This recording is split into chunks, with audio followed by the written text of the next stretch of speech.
네. 그러면 지금부터 민간 R&D 투자 성장을 위한 R&D 조세 지원 제도 공동 설명회를 시작하도록 하겠습니다. 오늘 설명회 사회를 맡은 한국산업기술진흥협회 이동기 팀장입니다. 반갑습니다.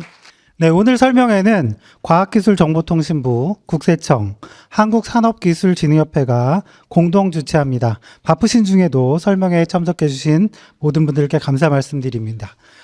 그럼 설명회에 앞서 한국산업기술진흥협회 김상길 본부장님의 인사 말씀이 있겠습니다. 네, 안녕하십니까. 산업기술진흥협회 김상길 본부장입니다. 오늘 설명회가 개최되도록 다양한 도움을 주신 과기부와 국세청, 공익중소법인지원팀의 김영동 팀장님을 비롯 서울국세청 관계자 여러분께 감사드립니다. 더불어 바쁘신 중에도 R&D 조세지원 설명회에 관심을 가지고 이 자리에 참석해 주신 기업인 여러분께도 감사를 드립니다. 이번 설명회는 올해 5월에 이어 서울에서 개최되는 두 번째 행사로 정부의 R&D 조세 지원제도, 국세청의 연구개발비 세액공제 사전심사와 법인세 공제 컨설팅 제도 등을 전문가 그리고 조사관께서 직접 설명하는 자리입니다. 올해 4월 산기업이 실시한 산업계 R&D 조세 지원제도 인식 및 활용 실태 조사를 보면 기업의 조세 혜택 미활용 사유는 제도 활용에 대한 행정부담, 제도에 대한 인식 부재로 나타났습니다. 이에 과기부와 국세청, 산기업은 우리 기업인들에게 실질적인 혜택이 될 수 있도록 제도의 개요와 세부적인 활용 방안을 알기 쉽게 설명드리고 실제 현장에서 적용할 수 있는 가이드라인을 제공하고자 합니다. 한편 기업연구소 인정 요건이 변경되어 해당되지 않거나 연구개발 활동 증빙이 잘못되어 이루어진 R&D 세제 지원에 대해서는 환수 등 조치도 따를 수가 있습니다. 기업연구소 인정 요건에 대해서는 항상 자체 모니터링을 해주시기를 부탁을 드립니다. 저희 기관도 연구소 사후 관리에 지속적으로 노력하고 있다는 말씀을 드립니다. 다시 한번 참석에 감사드리고 앞으로도 산기업은 기업의 기술 혁신을 지원하기 위해 노력하겠습니다. 감사합니다. 네, 그러면 오늘 설명회 일정을 간단히 안내 말씀드리겠습니다. 잠시 후부터 50분 동안 우리 회계법인의 조용립 회계사님께서 R&D 조세 지원 제도 개요에 대해서 안내를 드릴 예정입니다. 그리고 이어서 50분 동안 HMP 파트너스 김석필 부사장님께서 산업별 연구개발 활동 가이드라인을 설명드리겠습니다. 그리고 10분간 휴식 시간을 갖고 이어서 국세청에서 강관호 조사관님과 우지수 조사관님께서 연구개발비 세액공제 사전심사, 법인세액공제 감면 컨설팅에 대해서 발표를 해드리겠습니다. 그리고 발표가 끝난 다음에는 곧 이어서 바로 그 질의응답 시간이 있습니다. 그래서 발표 끝나시면 바로 질의응답, 발표하시면 질의응답. 그러니까 궁금하신 사항 있으시면 그때그때 질문을 하실 수 있고 최대한 질의응답은 융통성 있게 진행을 할 거니까 참고하시면 좋겠습니다. 그럼 이번 첫 번째 시간으로 우리회계 법인 조영립 회계사님께서 R&D 조세지원제도 개요를 주제로 강연을 해주시겠습니다. 큰 박수 부탁드립니다. 우리에게 법인의 조영립 회계사입니다. 저는 지금 우리에게 법인에서 근무하고 있고요. 그 연구 개발을 키워드로 세무회계를 하고 있습니다. 오늘 그 주요 연구 개발 조세 지원 제도에 대해서 간략하게 좀 설명을 드리고 그 중에 이제 핵심 그 세액 공제 감면 규모가 제일 큰 연구개발비 세액 공제 위주로 조금 더 상세하게 기업부설 연구소 제도화에 비추어서 좀 설명을 드리고 또 질문도 받도록 하겠습니다. 우리나라는 뭐 연구개발 조세 지원 제도는 아주 많이 있습니다. 세법에. 그 중에 이제 중요한 것만 이렇게 좀 뽑아보면 이 정도로 이제 뭐 정리를 했는데요. 우리가 이제 연구 개발을 이제 하면서 연구요원 인건비, 그죠? 연구요원 인건비처럼 비용 지출이 발생할 수 있고요. 그 다음에 기업부설 연구소에서 이제 사용하는 연구용 장비, 시험 장비들이 구입할 수 있고요, 그죠? 그래서 우리나라는 지금 보면 연구개발 비용 지출 단계에 대한 세제 지원, 그리고 시설 투자, 연구 장비 구입에 대한 세제 지원, 그게 통합 투자세 공제 안에 이제 포함되어 있습니다. 포함되어 있고, 그 다음에 뭐 모든 회사가 적용되는 건 아니지만 우리나라에 이제 연구개발 특구가 많이 있죠. 그래서 조금 이따 또 설명드리겠지만 특구 입주 기업에 대한 이제 세액 감면 제도도 있고요. 그 다음에 우리가 보유하던 기술을 이전하거나 대여했을 때 세제 지원, 이렇게 이제 연구 개발을 촉진하기 위해서 세제 지원을 주고 있는데, 이거는 이제 법인들 또는 이제 개인 사업자의 사업주들을 위한 이제 세제 지원이고요. 그 밑에는 이제 소득세 감면, 이 연구 개발 활동을 촉진하게 하기 위해서 기업뿐만 아니라 이 연구원 개인들한테도 세제 지원을 좀 해주는 게 있습니다. 그리고 여러분 잘 아시다시피 월 20만 원 정도의 그 연구활동비 명목의 소득세 비과세 제도, 직무발면 보상금 비과세 제도, 이게 연구원 개인들에 대한 세제 지원도 있고, 그리고 이 지금까지 본 거는 국세죠. 국세, 그 다음에 이제 지방세, 관세 감면까지 아주 다양하고 넓게 이렇게 세제 지원이 제도가 마련되어 있습니다. 좀 상세하게 이제 보겠습니다. 일단은 조금 전에 말씀드린 것들의 이제 제도에 대한 개요고, 그다음 계산 방법, 뭐 이 정도로 생각하시고 이제 한 20분 정도 들으시면 될 것 같습니다.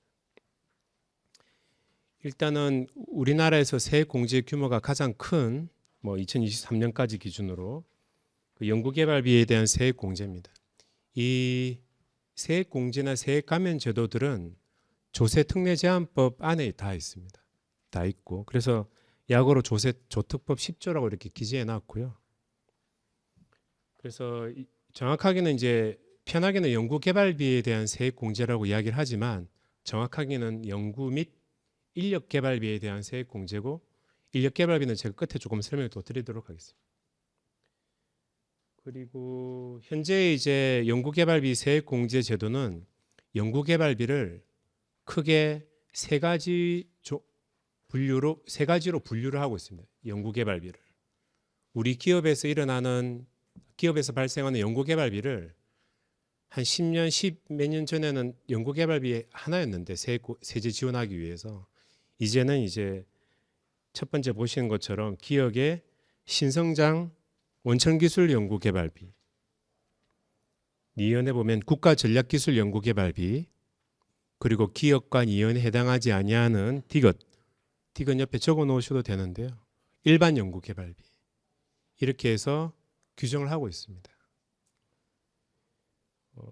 이 신성장 원천기술 연구개발비나 이 국가전략기술 연구개발비는 그 괄호 옆에 보시는 것처럼 조세특례제한법 시행령 별표 7과 7의 2에 그 기술이 뭔지 나와 있습니다. 예컨대 뭐 여러분들 아마 상상하시면 다 아시는 반도체라든지 백신, 신약 개발, 그다음에 배터리, 자율주행차, 인공지능, 우주 산업 분야, 방산 산업까지 아주 다양하게 구성되어 있고요.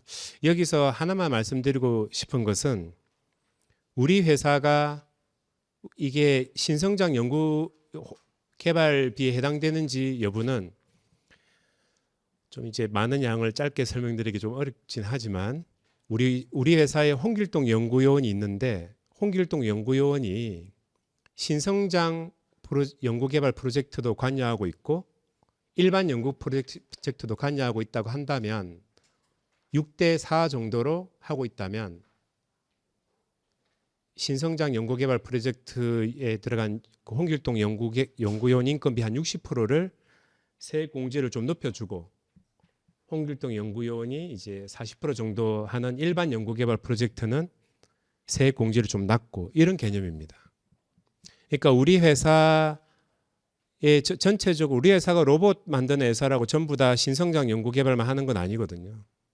그 관련된 부수된 일도 할 수도 있고 부수된 연구개발 과제도 할 수도 있기 때문에, 그래서 우리 회사 전체 단에서 신성장 연구개발을 하느냐를 분석하는 게 아니고 우리 회사가 지금 가동되고 있는 연구개발 프로젝트가 뭐 15개다 그러면 15개를 신성장에 해당되는지 이 프로젝트 하나하나마다 국가 전략 기술에 해당되는지 아니면 이것도 저것도 해당되지 않는 일반 연구개발에 해당되는지를 분류한 다음에 신성장이나 국가 전략 기술의 홍길동 연구위원 인건비 투입액은 좀 높은 세액 공제율을 그리고 그 다음에 낮은 세액 공제율을 이렇게 적용하는 개념입니다.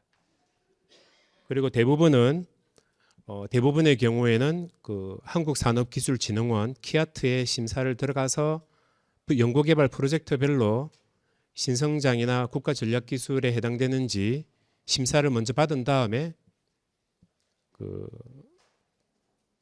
대개는 이제 경정 청구를 통해서 또 이제 국세청에 이제 신고를 많이 하는 편이기도 합니다. 이 정도 말씀드리면 좋을 것 같고요.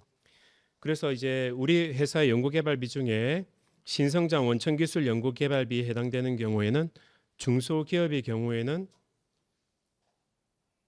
해당 연도 올해 발생한 연구개발비의 30%, 이 30%의 이제 기본 공제율이라고 적어두시면 좋습니다. 기본 공제율.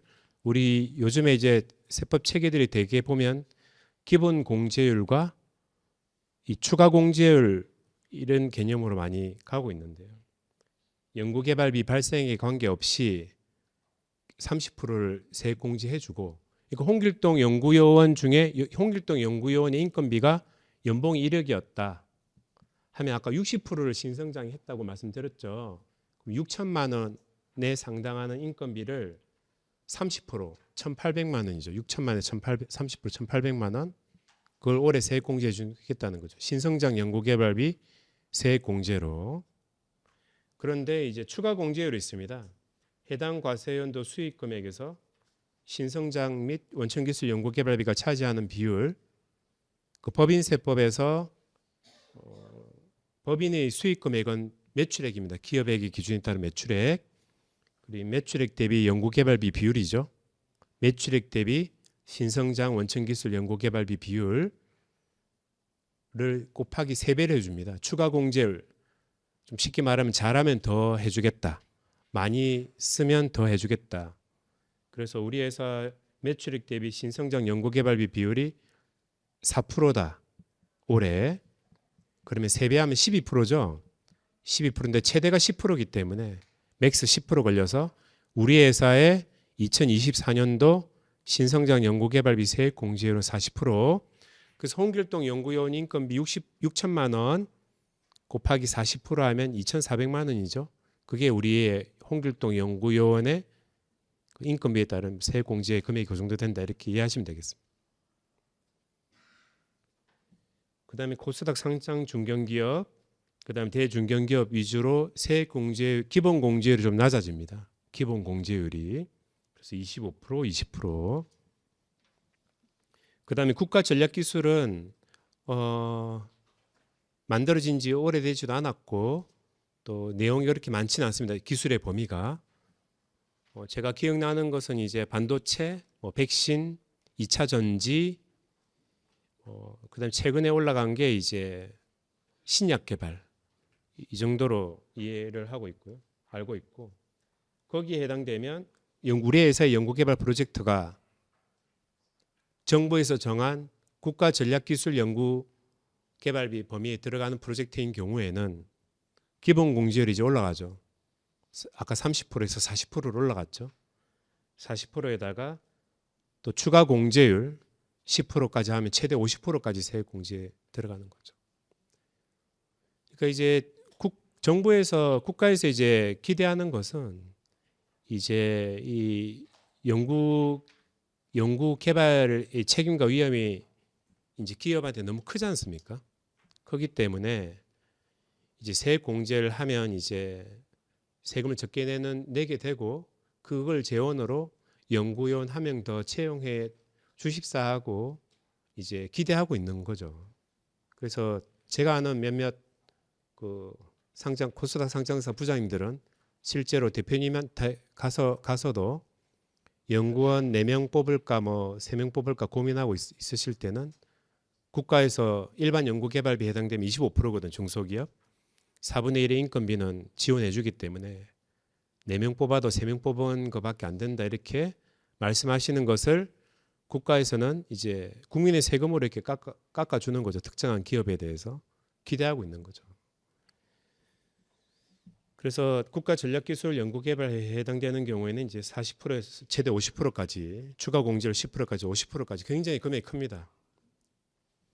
연구개발비가 연구용 인건비만 있는 것도 아니고 연구개발에 필요한 재료비라든지 시제품 외주 가공비라든지 좀 설명드리겠지만 굉장히 많기 때문에 금액이 굉장히 큽니다. 이것은 기업 또는 니은에 해당하지 않는 경우 일반 연구개발비인데요. 우리 이제 많은 회사들이 일반 연구개발비 세액공제를 적용하고 있죠. 그래서 1번에 보면 단기본 방식에 의한 세액공제, 올해 발생한 연구개발비의 25% 중소기업 기준으로, 그래서 25% 위에다가 적어놓으시죠. 밑에나 위에 중소기업입니다. 중소기업. 그래서 해당 과세연도 발생한 연구개발비의 25%. 그러니까 4분의 1이죠. 25% 4분의 1. 그 4명 연구요원 인건비 중에 1명 인건비는 국가에서 책임진다 이런 말이죠. 그렇게 이해하시면 되겠습니다. 그게 이제 그 연구개발비 세액 공제 제도에 대한 개요 및 뭐 계산 방법 설명을 드렸고요. 이제 그 다음 페이지 연구개발 관련 출연금 과세 특례 제도인데요. 이거 뭐 내용이 조금 어렵기는 하고요. 좀 어렵기는 한데 또 효과는 또 크지는 않아서 제가 아주 간단하게만 좀 설명을 드리겠습니다. 이게 정부 출연 과제를 해보신 분들이 좀 잘 이해하실 수 있을 것 같은데요. 이제 그 우리가 정부 보조금을 받지 않습니까? 정부 보조금, 정부 출연 연구 과제를 하면서 정부 보조금을 받는데 이제 예를 들어서 2024년 12월 31일 18시 4분에 정부 보조금이 1억 들어왔습니다. 1억. 그 다음 연도를 위해서 쓰라고 정부 보조금이 연말에 들어왔다고요. 상상할 수 있죠.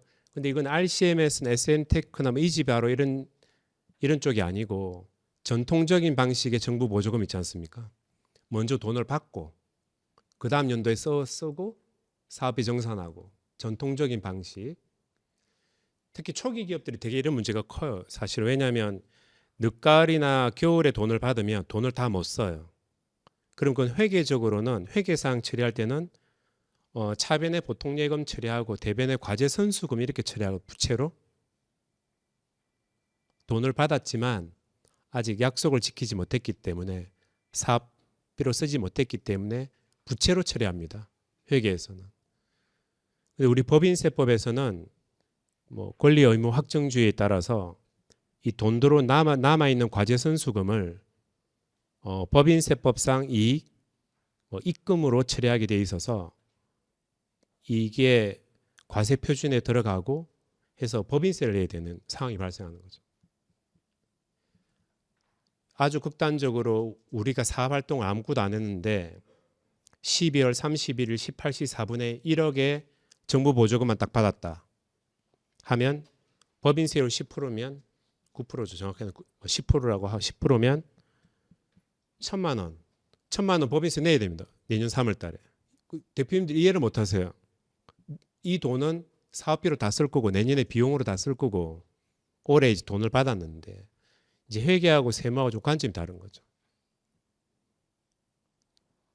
회계에서는 부채로 처리해서 수익 처리 안 하는데 그죠? 부채로 처리한다고.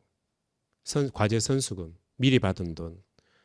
이제 법인세법에서는 입금으로 처리하기 때문에 이 문제가 이 일시적인 차이가 발생하고 내년도에 가면 또 다 해소가 돼요.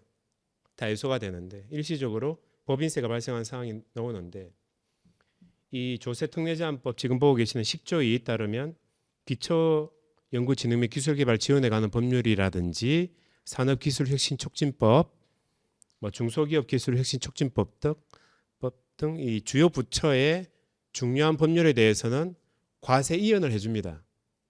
올해 입금 들어갈 거 입금 불산입하고 또 내년에 이제 입금 불산입하고 입금하고 어쨌든 과세 이연을 해줘가지고 회계 처리하고 같이 가버립니다. 회계 처리처럼. 그러니까 입금을 안 잡게 되는데요. 조금 어려울 수 있는데요.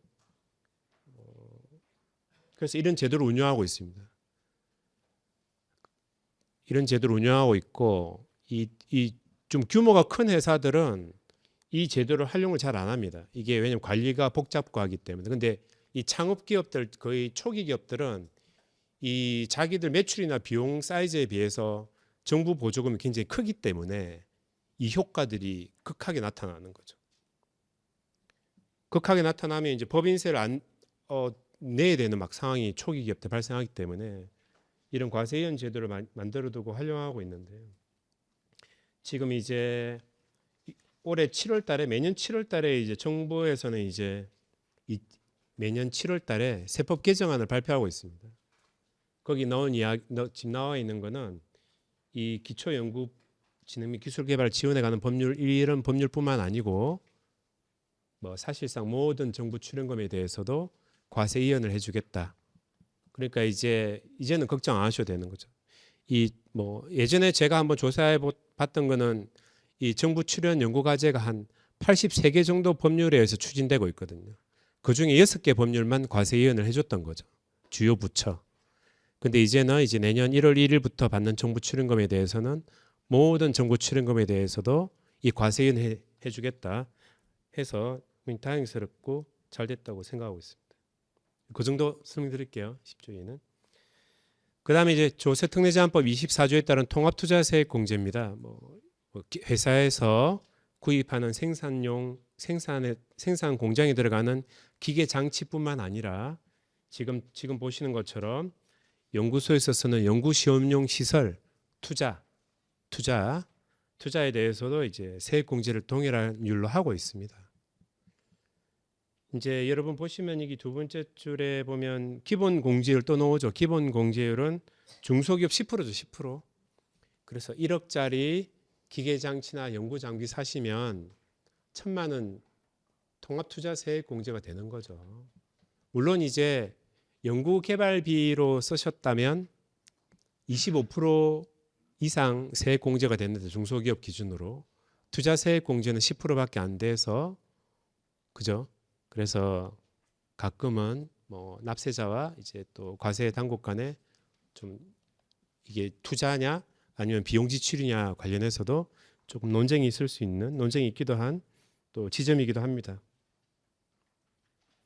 그래서 여기도 보면 기본 공제율을 중소기업 10%, 중견기업 5%, 대기업 1% 주고요. 그 다음에 끝에 보면 3년 평균 투자액 예를 들어서 2024년도 통합투자세액 공제를 계산하고 싶다면 2023년, 2년, 1년, 3년 투자액을 나누기 3 해서 올해 투자액하고 비교해서 정가분 있죠. 정가분의 3% 추가 공제를 해주고 있습니다. 추가 공제율 잘하면 더 해준다. 많이 정부에서 바라는 방식으로 하면 더 지원해 준다는 이야기고요. 그래서 3% 하고 있습니다. 이 개정안에 따르면 최종 연말에 개정 확정분을 봐야 되겠지만 내년 1월 1일 이후 투자분부터는 이 정가분 세액 공제율을 지금 3% 또는 4%지 않습니까? 국가전략기술은 4%, 일반이나 신성장 사업화 시설은 3%, 10%로 일괄해서 조정하기로 개정안에 나와 있습니다. 그래서 내년에 추가 공제율이 굉장히 커진다. 요즘 이제 투자세 공제가 규모가 점점 더 커지는 것 같습니다. 그래서 여기도 보면 일반 투자 자산이 있고 신성장이나 국가 전략기술 사업화 시설 이런 말이 나오죠. 이거는 그겁니다. 이제 아까 연구개발 프로젝트도 일반하고 신성장 국가 전략기술이 있다고 그랬잖아요. 그 연구 과제를 사업화하기 위한 양산 시설을 말하죠. 양산 시설. 그 양산 시설이 신성장 연구개발 그것을 사업화하기 위한 시설인지 국가전략기술 사업화 시설인지 아니면 일반 시설인지에 따라서 세 공제율을 좀 더 크게 해주는 거죠. 아까 연구개발비처럼. 이해가시죠? 근데 이제 공통으로 사용하는 생산 시설이 있을 수도 있잖아요. 일반에서도 쓰고 신성장에서도 쓰고 그것도 됩니다. 다만 조건은 그 다음 연도 3년 동안 계량을 측정을 해서 50% 이상을 신성장 그 제품을 신성장 기술이 이제 탑재된 제품을 생산하는데 써야 됩니다. 그 무게로 잴 수 있는 것들은 무게로 재어 넣어야 되고요. 개수로 재는 것들은 개수로 재어서 그 3년 평균을 해서 추징하거나 이제 인정하거나 하는 사후관리 제도가 있습니다. 그 정도 이해하시면 되겠습니다. 아까 신성장 연구개발비는 키아트 심사는 옵션입니다. 가도 되고 안 가도 되고 근데 한 번은 다 가는 게 어떤 과세당국과의 어떤 마찰을 두드릴 수도 있고 해서 많이 가는 편이고요. 이 사업화 시설이나 국가전략기술은 이 우대세액 공제율을 적용받기 위해서는 우대세액 공제율이죠. 중소기업은 일반은 10%인데 신성장이 되면 12%로 중소기업 바뀌죠. 국가전략기술은 25%까지 바뀌는 거죠. 이 우대세액 공제를 높은 세액 공제를 적용받기 위해서는 이 사업화 시설은 반드시 키아트 심사를 받아야 됩니다. 반드시. 이건 필수 사항입니다. 그렇죠? 그런 점이 이제 좀 특이한 점이고요. 그 다음에는 우리나라의 대형 연구개발 특구가 5개가 있습니다. 5개 대형 연구개발 특구. 여러분 잘 아시는 대전에 있고요. 대덕구에 있고요. 그다음에 경상도에 이제 대구하고 부산에 있습니다. 대구하고 부산. 그리고 전라도에 광주하고 전북 이렇게 우리나라에 총 5개의 연구개발 특구가 있고요. 뭐 과기정통부에서 이제 운영하고 있죠. 연구개발 특구 육성에 관한 특별법으로 운영하고 있고요. 그런데 읽어보시면 연구개발 특구에 입주한 이전 사업장 주소지를 연구개발 특구에 이제 이사를 하고 첨단 기술 기업으로 인정을 받으면 두 가지 조건입니다. 이사를 하고 그 다음에 첨단 기술 기업으로 인정을 받으면 3년간 법인세 100%, 그 다음 2년간 법인세 50%를 감면하는 제도가 운영되고 있습니다. 이 소득에 대한 세제 지원이 세액 공제가 아니고 그래서 결손일 때는 효과가 없고 우리 회사가 결손을 다 쓰고 과세 표준이 이제 나와야지 효과가 있고요. 그래서 이 대형 연구개발 특구가 이제 지리적으로 도달하는데 애로사항이 있다 보니까 현재 이제 14개의 강소특구도 또 만들었어요. 강소특구. 그래서 뭐 이 수도권에 보면 경기 안산이라든지 인천 서구 이렇게도 있고요. 서울 홍릉에도 있습니다. 홍릉. 그리고 뭐 전남 나주에도 있고 광주 아닌 전남 나주에도 있고요. 경남 진주. 진주는 뭘로 유명하죠? 그 항공우주 방산 이쪽이 유명하죠. 그래서 항공우주 부품 소재 분야로 특화로 하고 있습니다. 그렇게 소규모 고밀도 집약 공간을 이제 과기정통부에서 R&D 특구로 지정해서 강소특구 14개, 5개의 대형 연구개발 특구 5개, 19개의 특구에 이사를 하고 첨단 기술 기업을 인정을 받으면 3년간 법인세 100%, 그 다음 2년간 법인세 50%입니다. 이 첨단 기술 기업 지정은 간단하게 말씀드리면 첨단 기술 분야 산자부 고시 내용이 있습니다. 그래서 우리의 첨단 기술 분야 특허권이 있어야 되고요. 그 다음에 그 특허권에 기반한 제품 생산 판매액이 전년도 매출액이 20%가 넘어야 되고 마지막으로 매출액 대비 연구개발비 비율이 3%에서 5% 돼야 됩니다. 그 정도 이야기를 해서 하면 될 것 같습니다. 그래서 특구 입주기업에 대한 감면이 조세특례제한법 12조 2에 있습니다. 그 다음에는 이제 중요한 부분들이 좀 끝나가는데요. 이제 이 중소기업하고 중견기업이 다른 데서 취득한 특허권이 아니고 우리 스스로가 출원하고 등록한 자체 연구개발한 이게 그 자체 연구개발의 뜻이 그 뜻입니다. 그 자체 연구개발한 특허권 등을 내국인 외국 중국 기업이 아닌 내국 법인하고 거주자에게 이전함으로써 발생한 소득에 대해서 양도죠. 양도. 특허권 양도입니다. 양도를 하게 되면 거기서 그 증가분 그 발생세액 정도로 해서 한 50% 정도를 세액 감면하는 제도가 운영되고 있습니다. 그다음에 양도뿐만 아니라 이제 우리 회사가 보유한 특허권을 대여하는 경우에도 이렇게 25% 정도 세액 감면을 하고 있습니다. 이 정도 그냥 알면 되실 것 같습니다. 그다음에 이제 개인 소득세로 내려갑니다. 연구개발 활동을 촉진하게 하기 위해서 법인뿐만 아니라 개인들도 촉진하게 해서 이제 하기 위해서 우리 아시죠, 그죠? 중소기업하고 벤처기업만 됩니다. 벤처기업. 제가 알기로는 벤처기업도 중소기업만 적용할 수 있는 걸로 알고 있는데, 그죠? 벤처기업도. 어쨌든 벤처기업하고 중소기업이 연구요원들 있죠. 기업부설연구소에서 근무하는 연구요원. 여기 전담부서 등은 기업부설연구소 및 연구개발 전담부서로 이해하시면 됩니다. 전담부서 등이라고 계속 글귀에 나오는데요. 그래서 월 20만 원.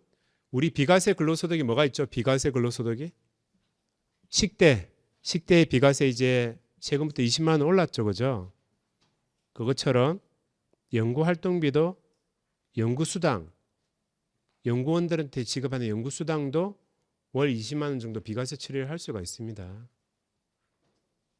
비과세 근로소득 코드가 있습니다. 비과세 근로소득 코드가. 그렇게 이해하시면 됩니다. 근데 이제 좀 문제는 이제 좀 정부에서 기재 분야에 나중에 좀 올려야 되는 거는 이게 월 20만 원이 제정된 지가 한 14, 15년 정도 지난 것 같습니다. 예전에 이제 금액이 굉장히 컸는데 이제 이 부분들이 좀 아직 좀 인상이 안 되고 있는 것 같습니다. 그 다음에 이제 직무발명 보상금 비과세 제도입니다. 그래서 우리 회사의 임원이나 직원이 직무발명을 하게 되면 직무발명 보상금을 지급받게 되죠. 회사마다 좀 다르긴 하지만 뭐 50만 원에서 뭐 2, 300만 원까지. 그게 인당 연간 700만 원 한도로 비과세 근로소득으로 하고 있습니다. 그래서 예를 들어서 900만 원 받았다. 두 번을 나누어서 뭐 400, 500을 받았다. 그럼 400만 원 비과세 처리하시고요. 비과세 근로소득 코드 있습니다. 직무 발명 보상금도. 그 다음에 300만 원 하반기 때 비과세 처리하시고 나머지 초과분 200만 원은 이제 일반 근로소득으로 보아서 상여금처럼 처리하시면 되겠습니다. 그 다음에 이제 기업부설연구소용 부동산 취득세 재산세 경감제도. 이거는 이제 기업부설연구소 아파트형 공장 201호, 202호, 203호 중에 203호를 기업부설연구소용으로 취득을 했다. 203호 관련된 취득세, 매년 납부하는 재산세 경감해 주겠다는 그런 취지로 이해하시면 되겠습니다. 그 다음에 학술연구용품에 대한 관세 감면, 기업부설연구소에서 연구용으로 수입하는 재료나 물품에 대해서 일반 관세율이 8%를 알고 있는데 8%에 80% 정도를 감면하는 관세 감면 제도까지 다양하게 구성되어 있습니다. 제가 이제 한 10분 정도만 더 이제 이거 말씀을 드리겠습니다. 이제 연구개발비 세액공제, 아까 제일 처음에 설명드렸던 조세특례제한법 10조 좀 간단하게 설명을 드렸는데요. 조금 더 부연 설명을 드리려고 이 장표를 준비했습니다.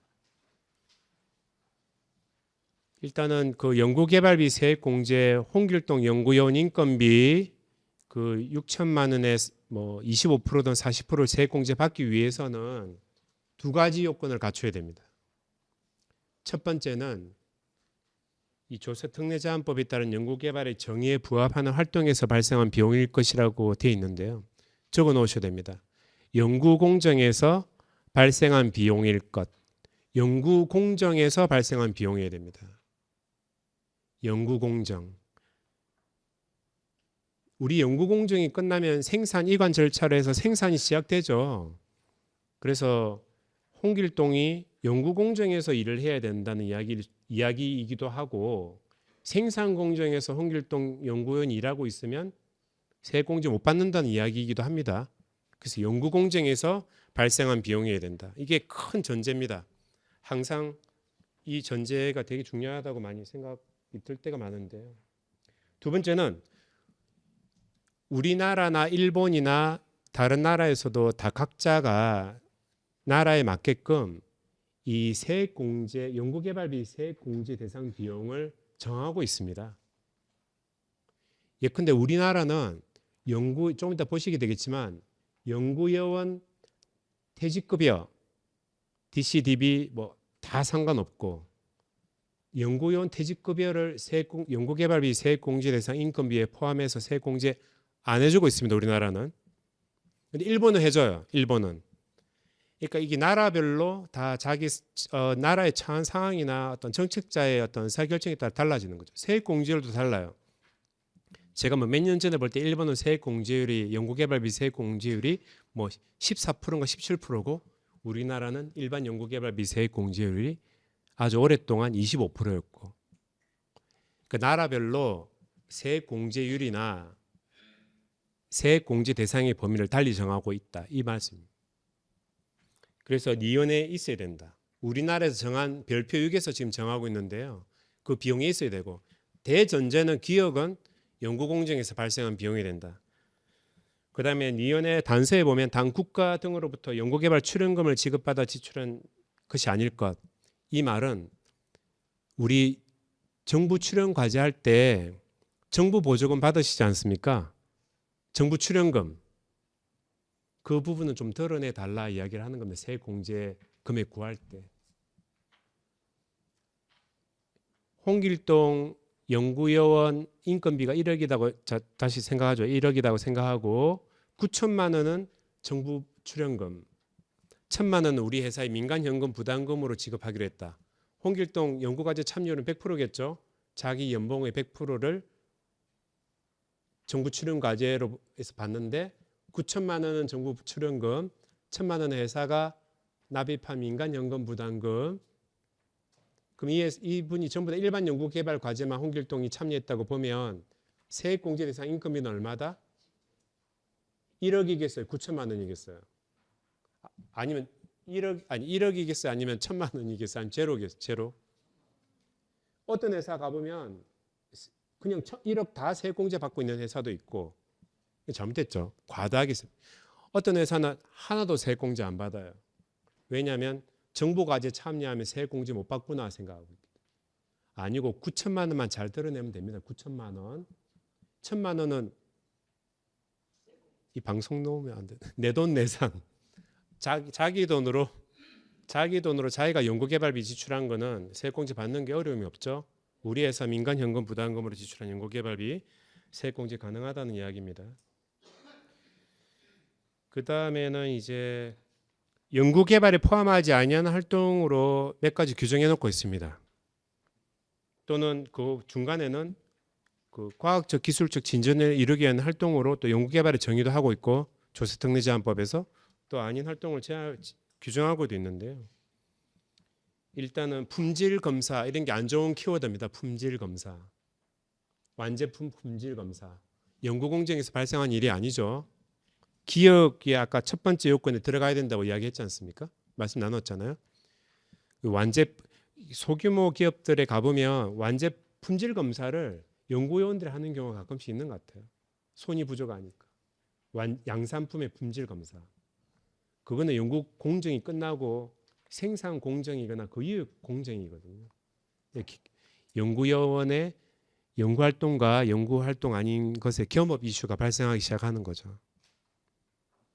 그 다음에 사업성 분석이라든지 이런 부분들은 기획팀에서 많이 하죠. 그런 부분들이 조금 문제가 될 수 있고, 우리나라는 그 외국의 영국인가 유럽에는 어떤 기억 안 나지만 특정한 나라는 특허권 신청이나 방어, 소송하는 것도 다 연구개발비 세액공제 해준 나라가 있지만 우리나라는 특허권 관련해서는 연구개발 활동이 아니기 때문에 세액공제를 안 해주고 있습니다. 특허권. 나중에 하나가 나오긴 하지만 그건 또 설명드리겠죠. 일단 특허권 신청이라는 것 자체가 연구공정하고는 조금 무관한 것이기도 합니다. 연구공정의 끝이 나고 발명을 등록하는 거잖아요. 외부로부터 보호받기 위해서. 가만히 생각해 보면 특허를 신청하는 일은 연구개발 활동이 아닌 거죠. 발명을 하는 것까지가 연구개발 활동이고 그걸 영업 비밀로 간직할지 특허로 등록해서 보호받을지는 회사가 결정하는 일이고 일반 행정으로 보는 거죠.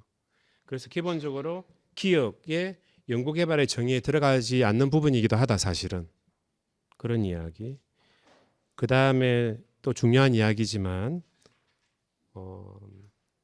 우리나라도 그렇고 뭐 다른 나라도 대부분 그렇고 연구를 우리가 연구 부분에 부족한 역량이 있으면 연구를 외주를 주잖아요. 뭐 카이스트에 줄 수도 있고 뭐 충남대에 줄 수도 있고 근처에 있는 학교에 연구를 외주를 주잖아요. 우리가 돈을 쓰잖아요. 그다음에 연구 성과를 받고 그때 우리 돈을 지출한 회사에 연구개발비 세액 공제를 해줍니다. 좀 이따 설명이 또 더 나오겠지만 반면에 우리가 누구한테서 연구를 받았다고 되면 거기에 발생하는 연구요원 인건비라든지 재료비는 세액 공제를 받을 수가 없다는 이야기이기도 합니다.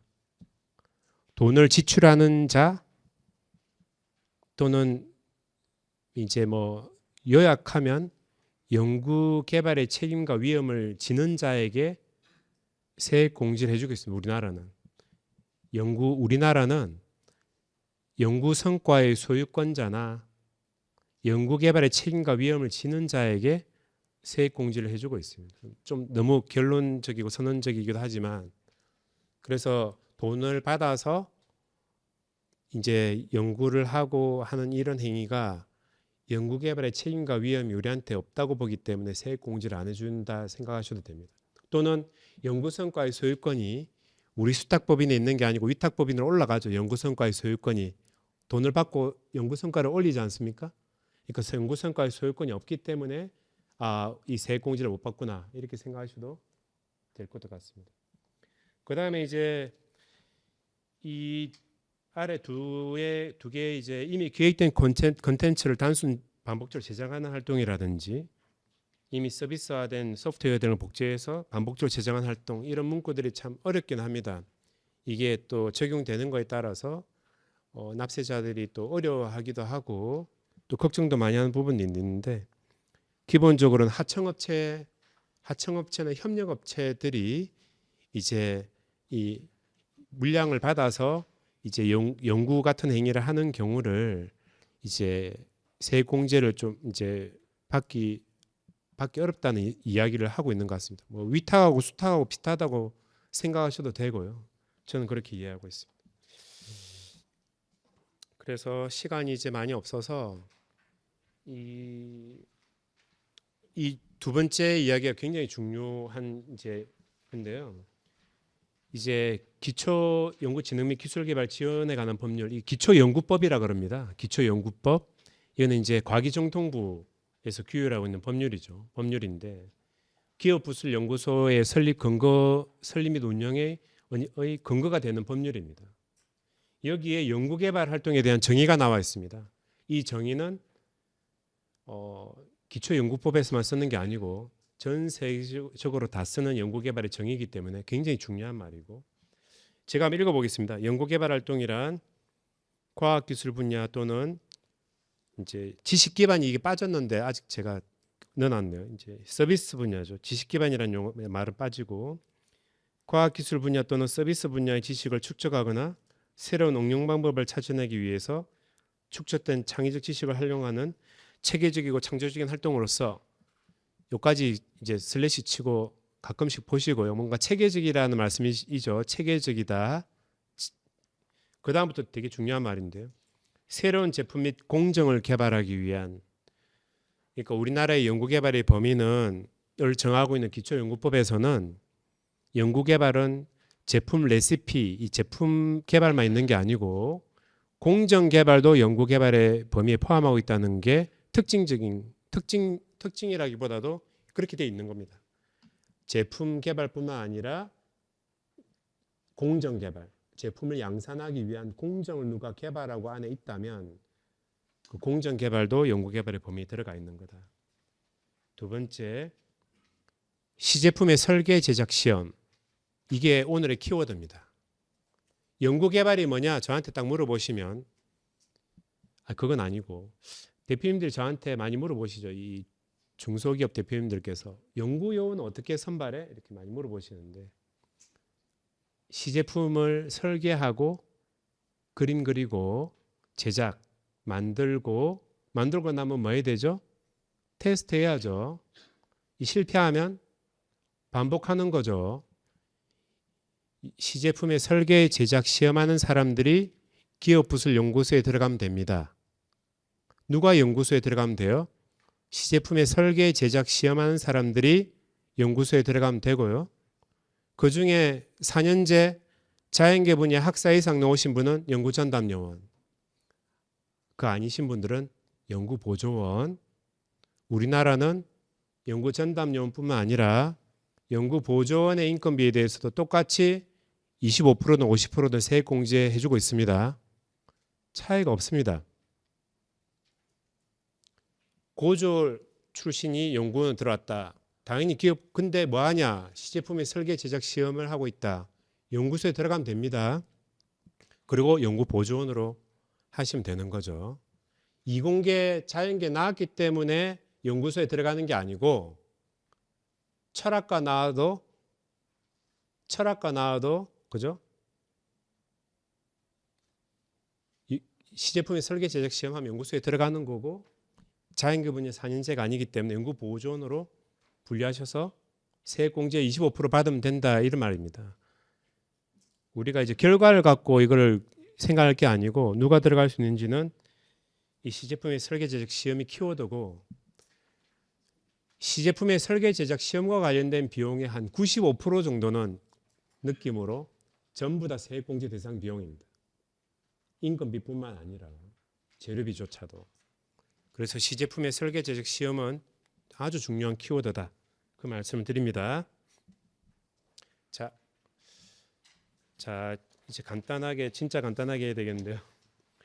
이제 자체 연구개발은 이제 좀 적어 놓으시겠어요? 연구 성과의 소유권이 우리 회사에 있는 연구개발 과제입니다. 연구 성과의 소유권이 우리 회사에 있는 연구개발 과제. 정부 출연 과제는 연구 성과의 소유권이 누구한테 있나요? 정부 출연 과제. 회사에 있죠, 회사. 예전에는 정부가 다 가져가고 주관기관이 가져가고 했지만 이제는 연구 수행기관들이 다 가져가죠.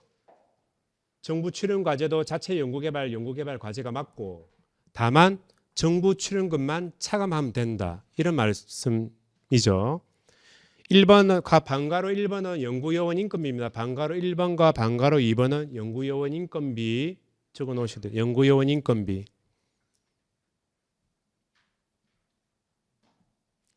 방가로 3번은 연구용 재료비.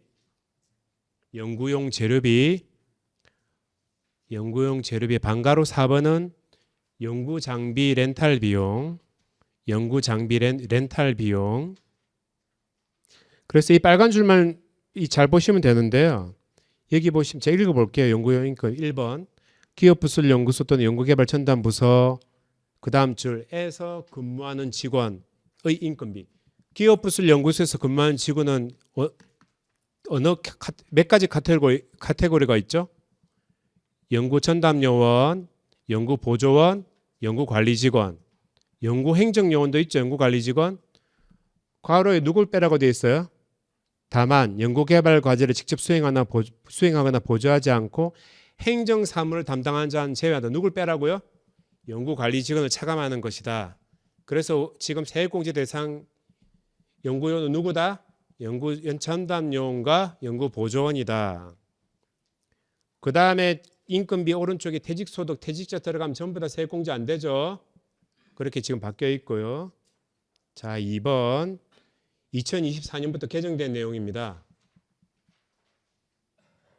사회보험료 회사 부담분 우리 4대 사회보장제도를 운영하고 있죠. 국민건강고용산재 다 됩니다. 다만 안 되는 것은 현재 법령에서 노인장기요양보험법에 따른 장기요양보험 회사 부담분만 지금 제한한다고 되어 있는데 일단 그렇습니다. 그래서 이건 세무대 1인하고 잘 말씀 나눠봐야 될 것 같고요. 3번은 우리가 아까 연구개발의 정의에 시제품의 설계, 제작을 하려면 뭐가 필요로 하죠? 부품이나 원재료가 필요로 하죠. 그래서 부품이나 원재료 구입비를 세액공제해 주겠다는 것입니다. 다만 우리가 자체 제작할 수도 있고 외주를 맡길 수도 있겠죠. 외주. 시제품 외주를 맡기잖아요. 목업 외주. 그 시범 제작에 소요되는 외주 가공비를 포함해서 세액 공제를 해준다는 겁니다. 연구용 재료비, 그 다음에 연구 장비 렌탈 비용, 그 다음에 다음 장을 넘겨서 이제 넘기기 전에요. 이 1번, 2번, 3번, 4번에 제일 앞에 글자가 뭐가 들어가 있죠? 전담부서 등이라는 글자가 들어가 있죠. 그죠? 우리나라는 이 형식적이긴 하지만 어쨌든 그 형식을 갖춘 기업부술연구소가 먼저는 있어야지, 물론 기업부술연구소도 실질을 전제를 해야 되지만 기업부술연구소라는 그 이 형식 자체가 없으면 이 자체 연구개발비에 대해서는 세액 공제를 못 받습니다. 그래서 기업부술연구소를 인정받고 그 받은 날로부터 이 비용들이 카운팅 되는 겁니다. 이렇게 이해하시면 됩니다. 왜? 글자 앞에 전담부서 등이라는 말이 들어가 있잖아요. 이와는 달리 위탁 및 공동연구개발비, 우리가 연구를 외주를 준다고 아까 말씀드린 외주, 그때는 앞에 뭐가 없다? 전담부서 등이 없죠. 우리의 요건은 이제 필요가 없는 거예요. 우리가 기업부술연구소가 설령 없어도 상대방 기관의 아래에 가해서 카모까지 예 기관에 연구를 의뢰를 하면 우리가 세액 공제를 받는, 우리가 돈을 지출하니까 주로 학교, 정부 출연 연구기관, 다른 회사의 기업부술연구소 이렇게 됩니다.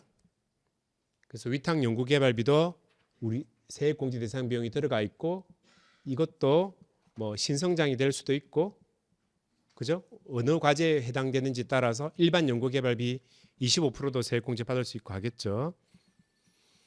그 다음에 직무발면 보상금, 아까 받는 자는 소득세 비과세 연 700만 원 해준다고 했는데 주는 자인 회사 측에는 25% 세액 공제를 해주고 있습니다. 우리나라는.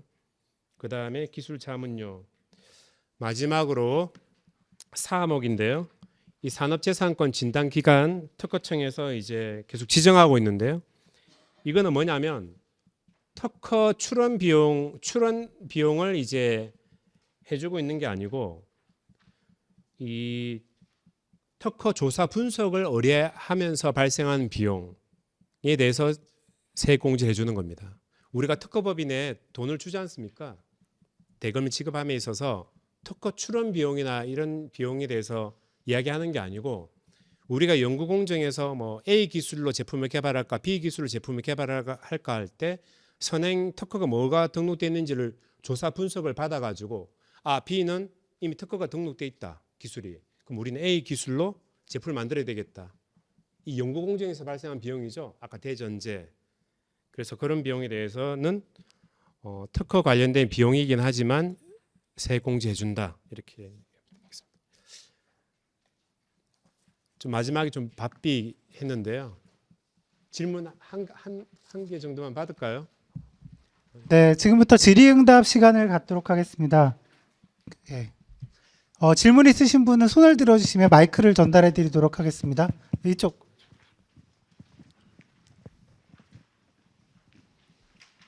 예, 반갑습니다. 아까 말씀하실 때 연구 전담 요원이 뭐 그렇게 조건을 말씀해 주셨는데 외국인도 되나요? 예, 외국인 관계는 없습니다. 예. 외국인이 만약에 국내 근데 외국인도 국내 그 183일 뭐 이상 있으면 이제 국내 뭐 그냥 전혀 차이가 없어요. 거주자로 보고 돼 있고 뭐 전혀 연구 개발비 세액 공제 받는데도 제한이 없습니다. 네, 감사합니다. 네, 또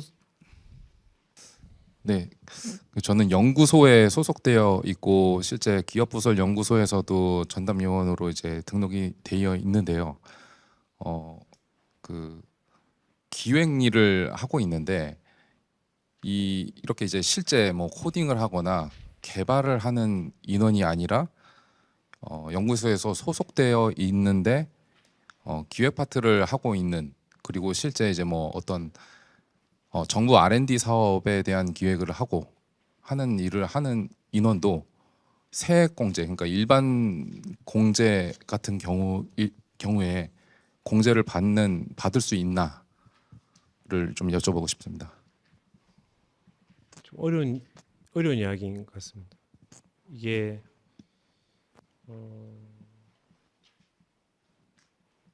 이제 그런 경우에는 이제 이렇게 뭐 한두 줄로 설명하는 것보다는 제 생각에는 이제 그 직무 기술서 같은 걸 좀 적어서 연중에 주로 무엇을 하는데 일을 집중하는지를 먼저 좀 정리를 해서 그 시간 사용량에 따라 좀 더 판단하면 좀 더 눈에 잘 보일 것도 같고요.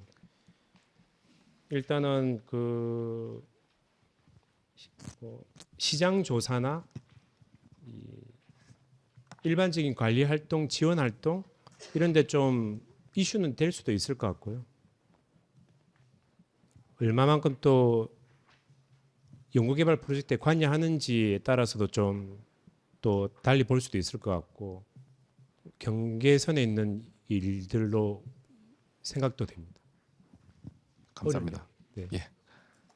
혹시 그러면 보는 시각에 따라서 좀 다르게 적용될 수 있다는 말씀으로 이해를 해도 될까요? 그거는 이제 경계선에 있는 활동은 자세히 분석해서 주된 지금 질문하시는 연구원분의 주된 목적이 주된 업무의 그 방향이 뭔지에 따라 좀 결정을 하는 게 맞는 것 같습니다. 뭐 어떤 사업의 기획, 시장 조사나 이런 뭐 관리 지원 활동, 뭐 정부 과제 어떤 뭐 관리 이런 지원 활동에 가까운지, 아니 실제 이제 연구개발 프로젝트의 어떤 뭐 설계나 이런 쪽이 가까운지를 좀 자세히 살펴야 되지 않을까 싶습니다. 예, 감사합니다.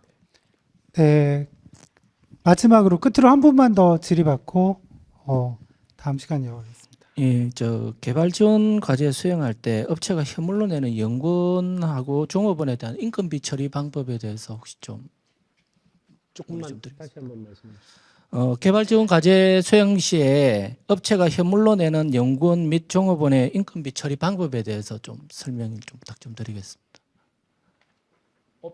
우리 회사의 현물 인건비 회계 처리 말씀하시는 예.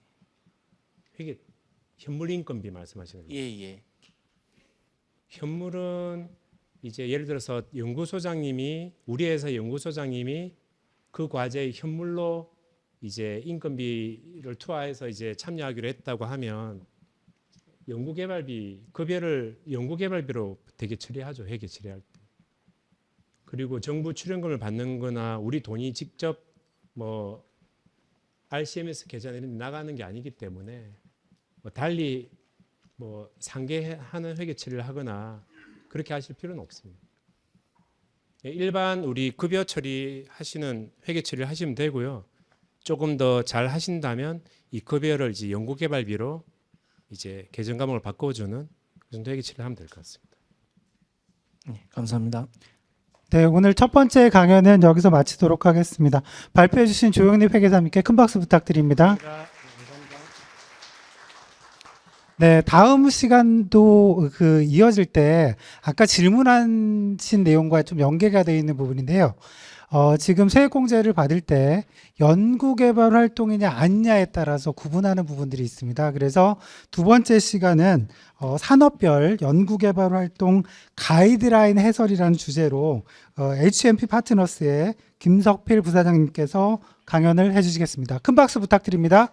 네, 안녕하십니까. 저는 산업별 연구개발 활동 가이드라인에 대해서 좀 해설을 드리려고 오늘 자리에 서게 된 HMP 파트너스의 김석필 부사장입니다.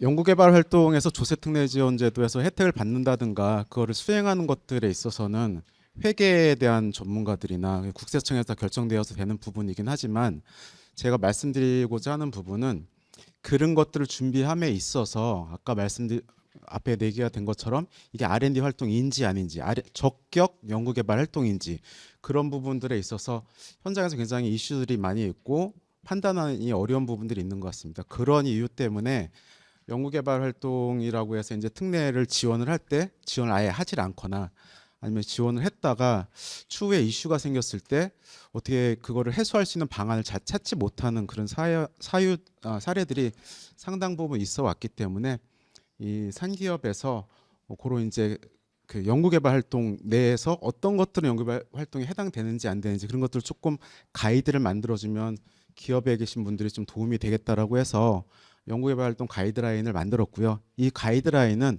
어떤 뭐 법적으로 규제적으로 된다 안 된다라는 걸 딱 선을 그어주는 것이 아니라 우리가 준비를 함에 있어서 이런 식으로 준비를 하게 되면 향후 발생됐을 이슈나 문제점들 해결에 도움이 된다라는 관점으로 준비했다는 점을 생각을 하시면서 좀 들어주시면 되겠습니다.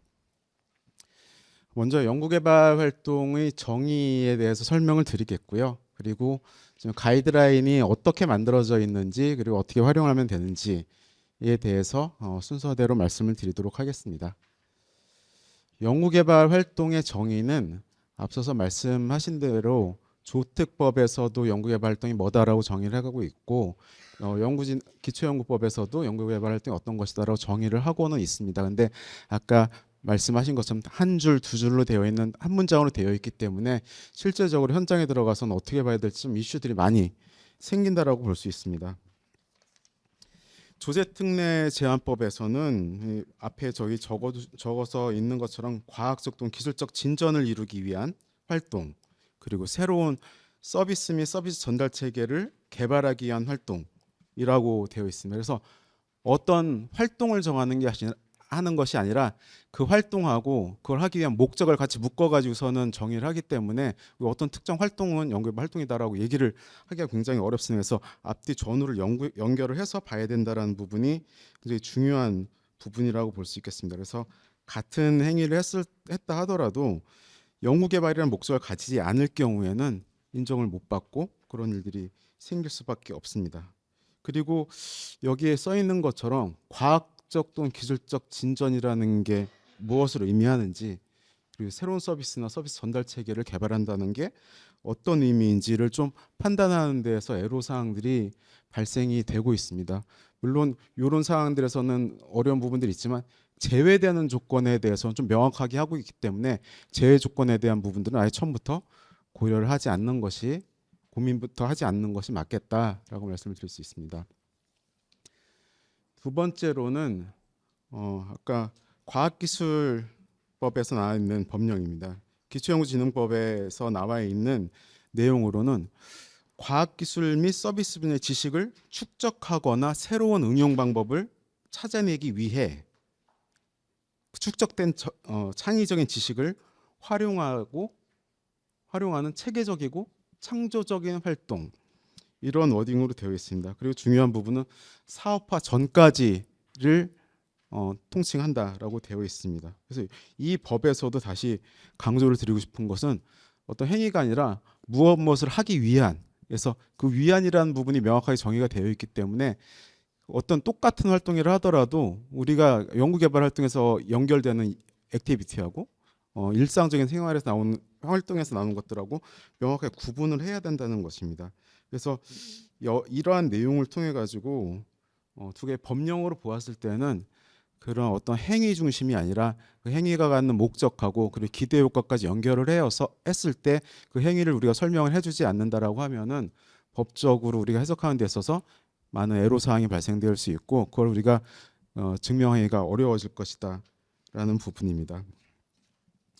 그래서 법적으로는 이렇게 간단하게 되어 있기 때문에 우리가 이걸 해석함에 있어서 좀 더 우리 아래 연구개발 활동이라는 것이 어떤 특징을 갖는지를 중심으로 해서 이 법을 연결한다라고 하면은 좀 더 쉽게 연결을 할 수 있을 것이다라고 생각을 하고 이 가이드라인의 기본 철학이 이런 부분에 있다고 말씀드릴 수 있겠습니다. 그래서 앞에서 말씀드렸지만 OECD 프라스티카티 매뉴얼에서는 연구개발 활동을 워딩으로 정의를 하지만 연구개발 활동은 이런 특징을 가진 활동이다라고 특징을 정의를 하고 있습니다. 그래서 우리는 가이드라인에서 이런 특징을 우리가 어떻게 강조할 수 있는지, 그리고 우리 행위들이 이런 특징을 갖고 있는지 아닌지에 대한 부분을 판단을 하면서 가이드라인을 잡아가면 된다라고 생각을 했고, 가이드라인은 그렇게 구성이 되어 있습니다. 첫 번째, 신규성의 추구입니다. 신규성의 추구라는 거는 우리가 만들려는 어떤 산출물이 기존에 있는 산출물이 아니라 새로운 결과물을 창출하는 활동이냐라는 것입니다. 똑같은 일을 했을 때 어떤 똑같은 산출물이 나오는 일이라고 하면은 연구개발 활동이라고 볼 수 없다라는 것이죠. 결과물의 차별성이 있어야 된다는 부분입니다. 그리고 두 번째는 창의적인 개념과 설계, 이 부분인데요.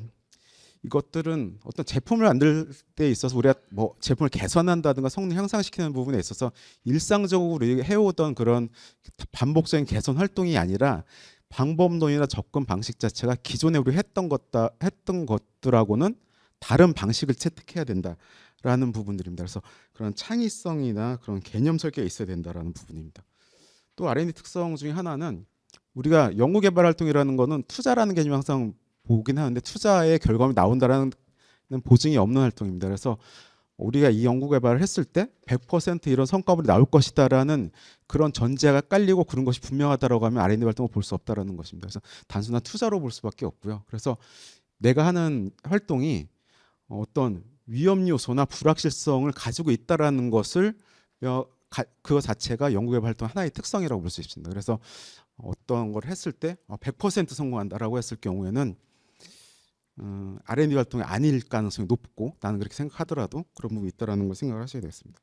그리고 체계적인 계획 수립과 실행 부분입니다. 이 부분이 굉장히 중요한 부분인데 연구개발 활동과 기존의 활동가를 구분하는 부분에 있어서 이 부분이 있습니다. 그래서 연구개발을 한다고 할 때는 어떤 일상적인 제품 개발 활동이나 생산 활동에서 그 연장선상에서 여기부터 여기까지 R&D다라고 하는 것이 아니라 R&D는 처음에 시작할 때부터 내가 어떤 목적을 가지고 뭘 개발하겠다라는 그런 내용을 가지고 시작을 해야 됩니다. 그래서 별도의 계획이 수립되어야 되고, 가장 좋은 것은 별도의 수립 계획에 대한 어떤 문서, 계획, 그리고 그런 프로세스에 대한 문서가 있어야 된다는 부분입니다. 그래서 이러한 것들을 준비하는 부분이 굉장히 중요하겠고요.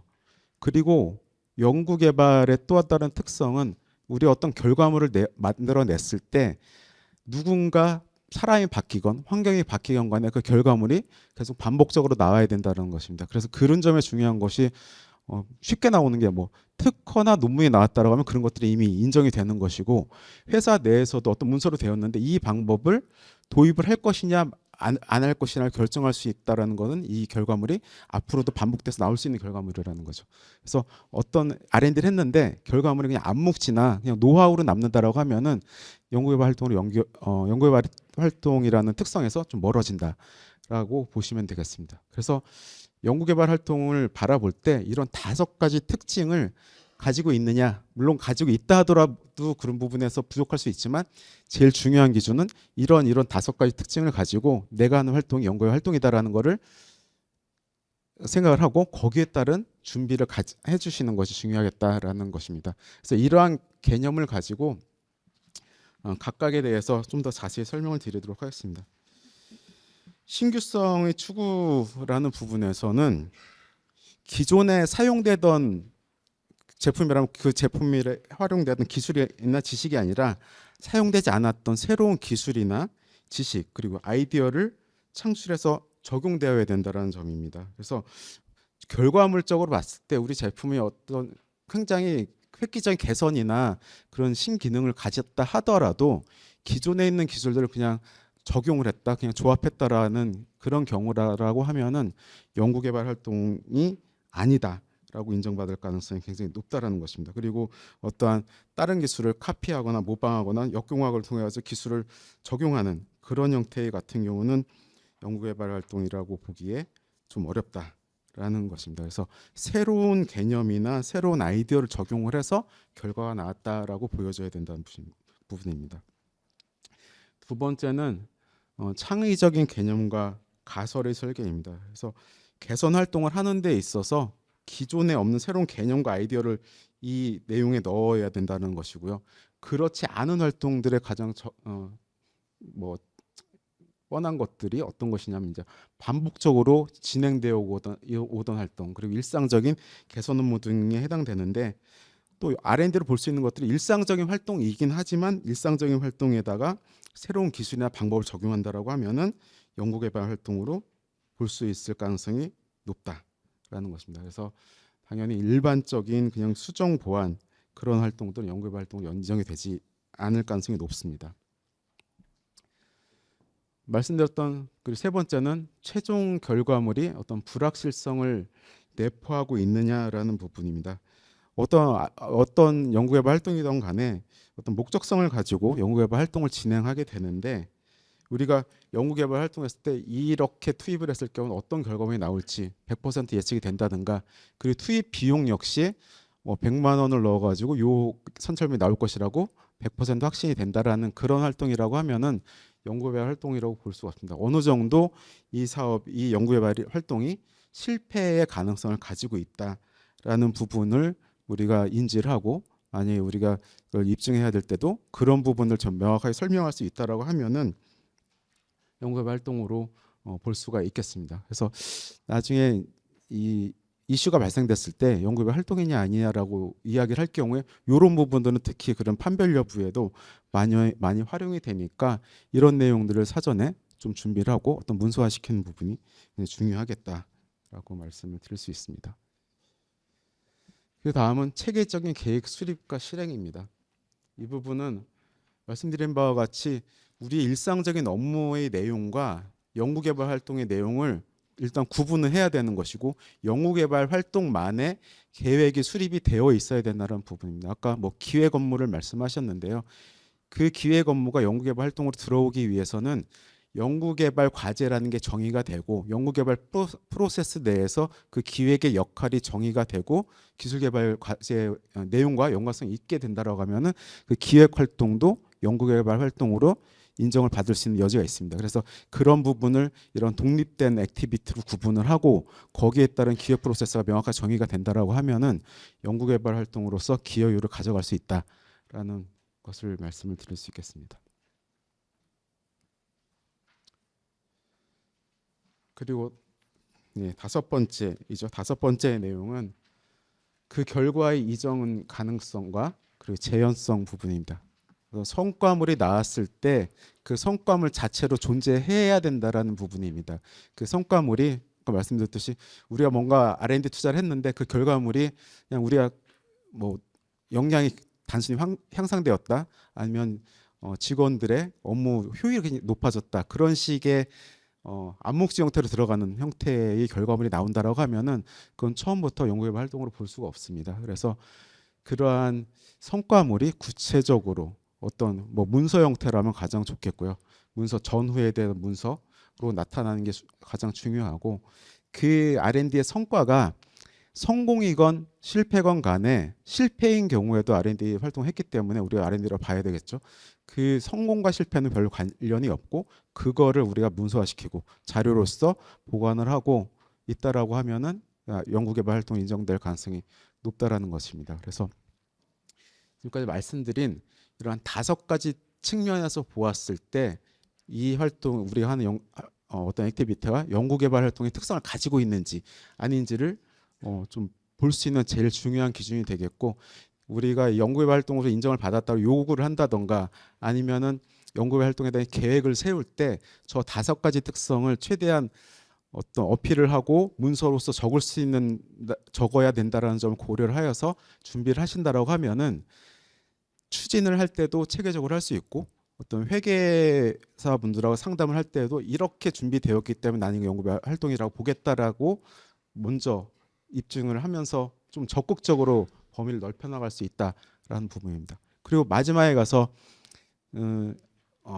결국에 조세 혜택을 받았는데 어떤 환급의 이슈가 발생된다라든가 했을 때 그냥 그냥 반납이 환급으로 그냥 끝나는 게 아니라 그 시점에서 내가 이런 준비가 되어 있었기 때문에 연구개발 활동이라고 주장을 한 것이고, 그 자료를 준비를 할 수 있다라고 제출할 수 있다라고 하면은 그 단계에서 우리가 그 환급에 대한 부분을 좀 해소할 수 있는 부분들도 있기 때문에 이런 5가지 특성이라는 관점에서 사전에 준비를 하시는 것이 중요하겠다라고 말씀드릴 수 있습니다.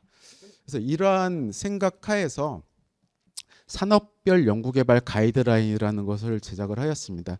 이러한 기본적인 철학은 연구개발 활동에서 다 동일하긴 하지만 산업별로 어떤 기계 산업, 자동차, IT, 서비스업, 디자인 산업 분야가 굉장히 다양합니다. 그래서 그 다양한 산업 분야에서는 그런 그 행위들이 다 다르기 때문에 그 절차에서는 이런 문서가 생기고 이런 행위를 하게 되는데 각각에 따라서 좀 다른 부분들이 있어서 이 가이드라인을 하나의 가이드라인으로 만드는 것이 아니라 산업별로 그 제품이나 서비스 개발의 프로세스를 정의하고 각각의 프로세스에서 이러한 일들 중에 연구개발로 볼 수 있는 것, 볼 수 없는 것들을 가이드라인에 저희가 좀 담았습니다. 그래서 가이드라인이 7개 산업에 18개 정도의 예시가 만들어서 배포가 되고 있는데요.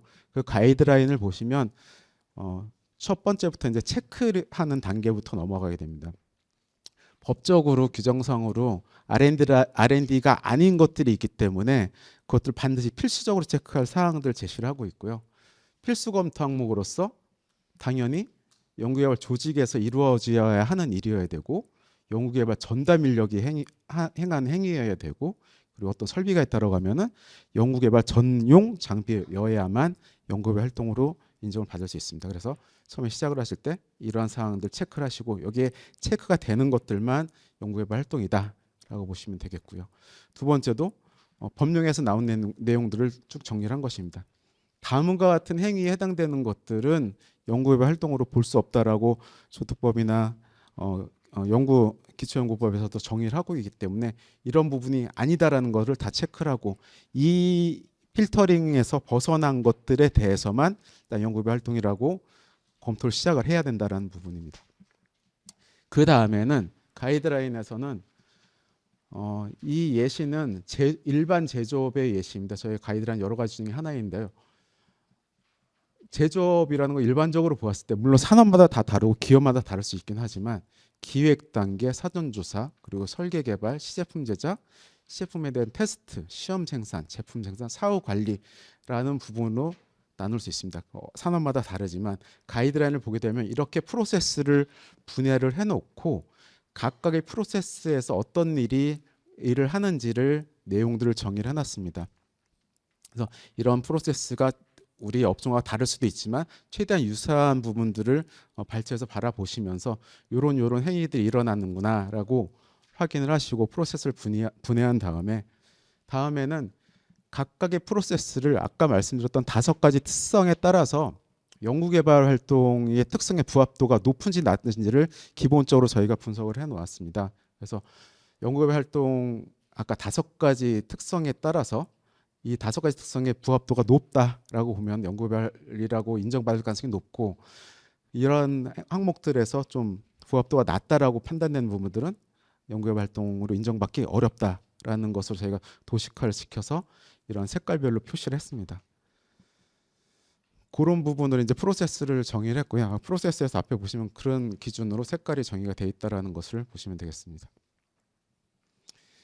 그리고 각각의 행위에 대해서 프로세스는 저희가 프로세스 어떤 내용들이 진행되는지 정의는 했지만 그 내에서 스스로 체크하실 수 있는 그런 질문들을 담았습니다. 그래서 5가지 기준에 의해서 신규성에 대한 부분, 그리고 창의성에 대한 부분, 그리고 불확실성, 그리고 체계성, 재현 가능성에 대한 부분들을 스스로 좀 체크할 수 있는 질문들을 정의를 했고 저 질문들에 대해서 대체로 부합하거나 부합도가 높다라고 하면은 그 내용을 바탕으로 이 단계에서 우리가 하는 이 행위들은 연구개발 활동으로 인정받을 가능성이 높구나라고 판단을 하시면 되고 그에 따라서 그 부분에 대해서 좀 더 이제 노력을 넣으셔서 자료의 준비라든가 그런 행위들에 대해서도 좀 정리해 나가신다라고 하면은 향후에 좀 도움이 될 것이다라고 보고 있습니다.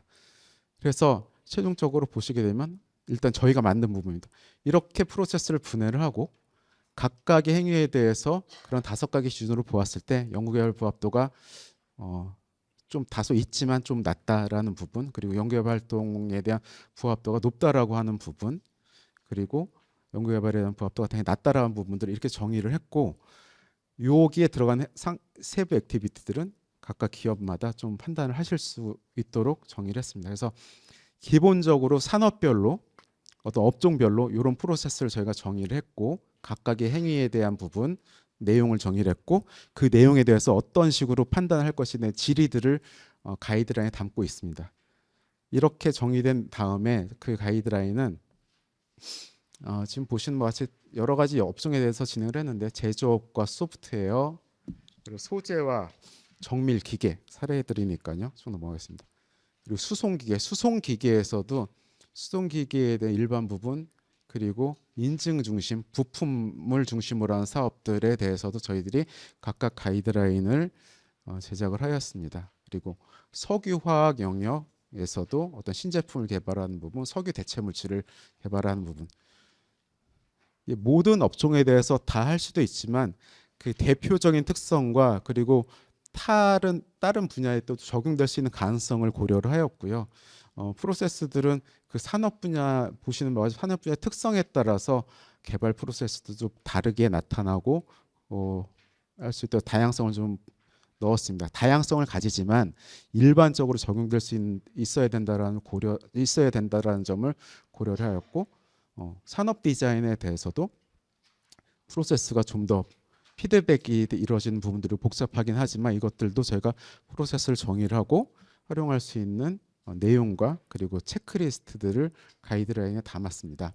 그래서 바이오 산업에 대한 분야도 진행을 하였고, 이 내용들은 매년 그 산업적으로 좀 신산업으로 나타난다는 부분이라든가 정부에서 좀 중점적으로 지원하는 영역이라든가 라는 부분을 반영을 해서 업데이트라는 산업을 추가를 하고 있습니다. 추가를 하면서 기존에 있던 가이드라인들도 수정을 진행을 하고 있고요. 가이드라인을 앞서서 활용하는 걸 말씀드렸지만 가이드라인이 어떻게 구성되어 있고 어떤 식으로 보셔야 되는지를 설명을 드리겠습니다. 아까 말씀드렸던 프로세스를 정의를 하고 그 프로세스별로 어떤 내용이 있는지, 그 프로세스에 대해서 우리가 어떤 식으로 자체적으로 판단해야 될 것에 대한 질문을 넣었고요. 실제적으로 각각의 단계에 대해서 어떤 식으로 준비를 하면 좋을까, 어떤 것들은 R&D 활동으로 인정받기 어려운지 등을 각각 단계별로 정의를 했습니다. 그래서 기획 단계를 먼저 말씀을 드리면, 이 제조업 일반에서만 해당되는 부분이긴 하지만 기획 단계에서는 우리가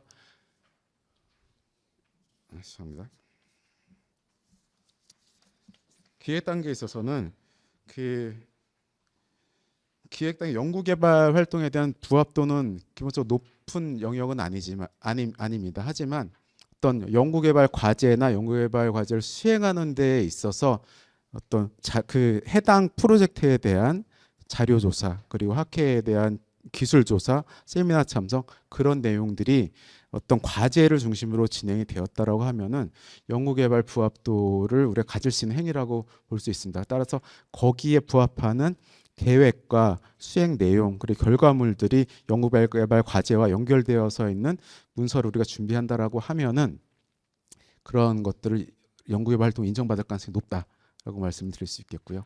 그리고 연구개발 활동으로 인정받을 수 없는 부분, 그냥 일반적인 조사 활동, 일반적인 계획 활동, 제품 판매에 대한 계획 활동, 그런 것도 되지 않는다라는 것으로 인정을 받기 위해서는 어떤 일을 해야 되는지, 이런 어떤 행위들은 인정받기 어려운지를 적시를 했고요. 그리고 실제적으로 판례 사례에서 관련된 내용들을 저희가 간략하게 요약해서 적었기 때문에 그 단계에서 우리가 어떤 식으로 판단을 해야 될지를 한 페이지에서 보실 수 있도록 준비를 해놨습니다. 그 다음 단계는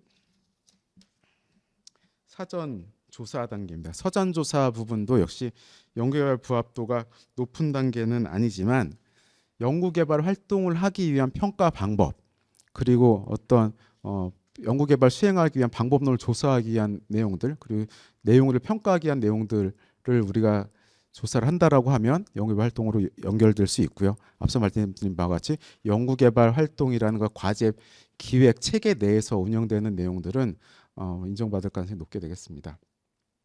하지만 평가나 그런 부분 사업성 분석이라든가 이런 반복적인 내용들, 조사 과정을 거치지 않고 그냥 사전 조사치를 활용하는 경우들은 연구개발 활동을 인정받기 어렵다라고 볼 수 있습니다. 그리고 관련된 판례도 이렇게 정리를 해놨고요.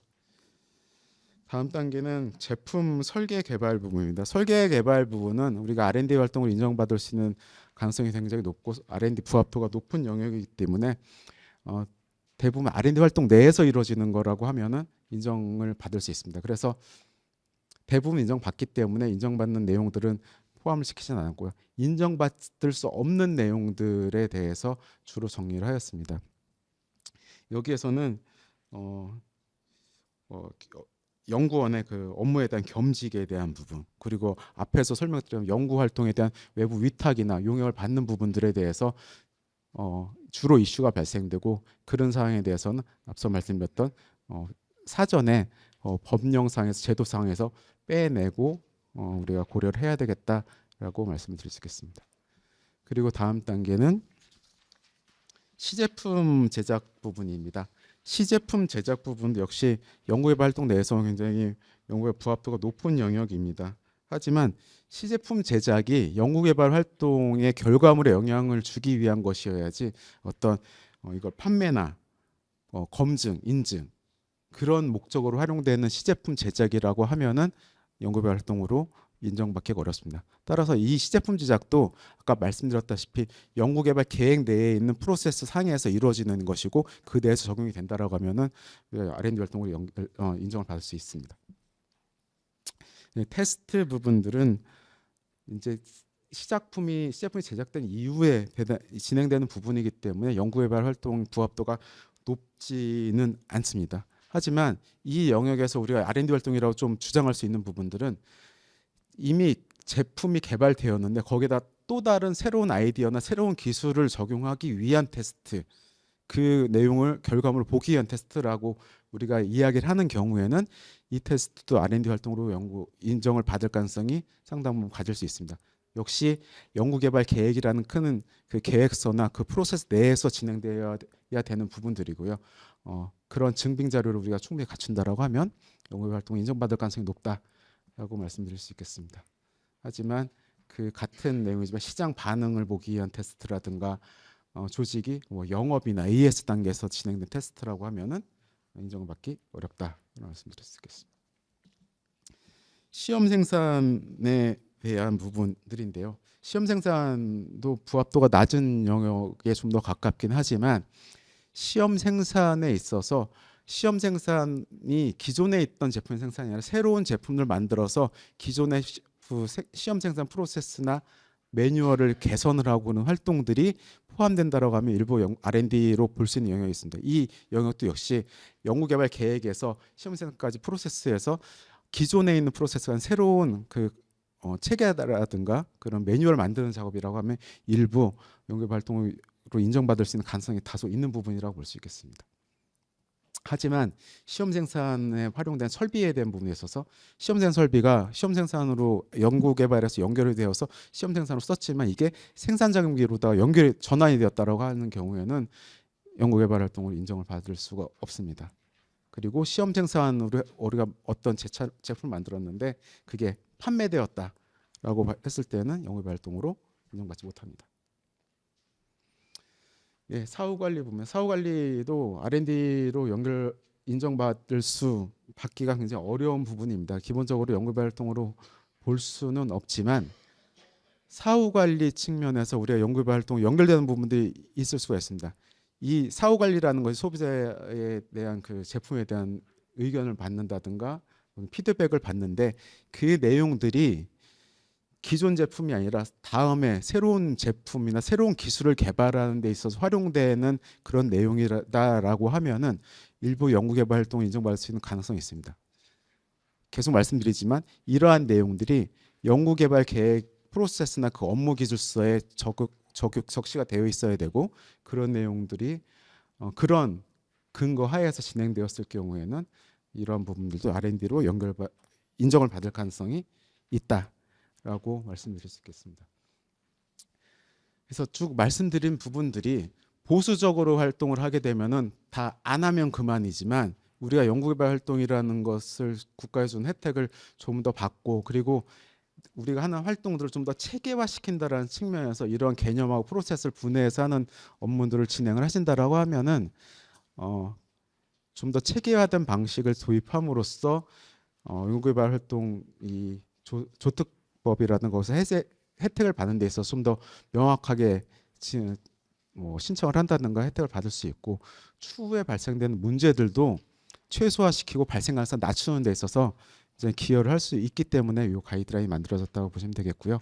이 가이드라인은 지금 말씀드린 대로 현재까지 이 정도의 영역에 대해서 작성이 되어 있고 책자로도 배포가 되어 있고 지금 산기업 홈페이지에서 그 PDF 파일을 받아서 활용을 하실 수도 있습니다.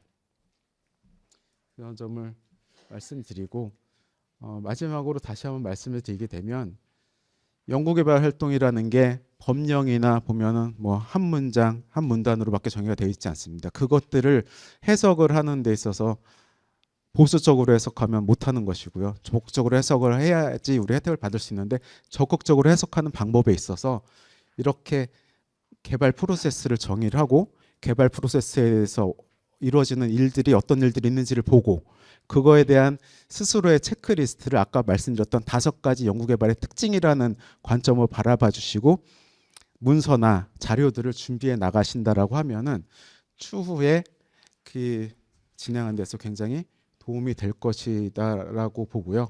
이러한 관점에서 이렇게 준비를 해주시고 조세 지원 제도를 좀 더 적극적으로 활용을 하시는 데 도움이 되시기를 바랍니다. 예, 여기까지 설명드리겠습니다.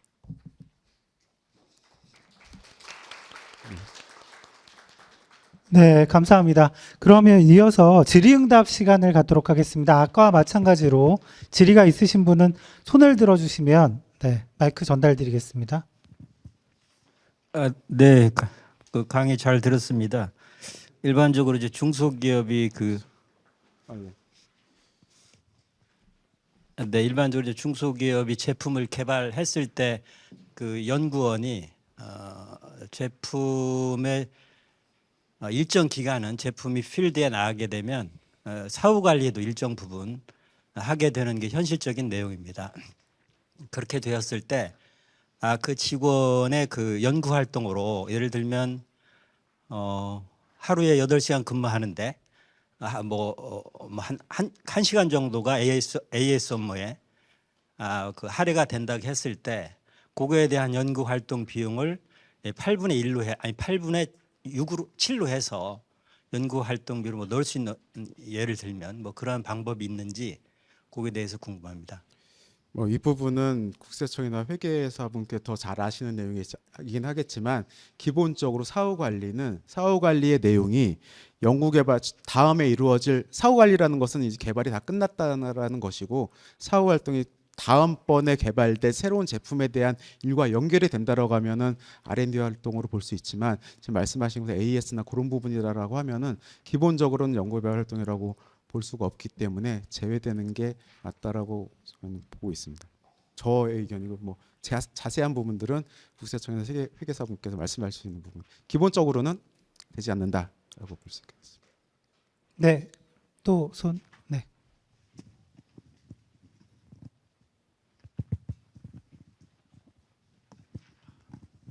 감사합니다. 좋은 정보 잘 들었습니다. 한 가지 그 시제품 제작에서 그 검인증이나 이제 영업 판매를 위한 검인증이라는 것이 영업이나 제품 판매하기 위한 목적으로 공인기관의 어떤 그 서티피케이션을 받는 그걸 말씀하시는 거죠? 네, 시장 진입을 위해서 받아야 되는 부분. 그러니까 우리가 제품을 제작하면서 뭔가 객관적인 어떠한 그 성능을 평가하기 판단하기 위해서 단순 품질 시험 이거를 의미하는 건 아니라 이렇게 보면 되는 거예요. 네. 연구 개발을 했을 때 나오는 그 수준을 확인하기 위한 부분은 아니라는 거죠. 감사합니다.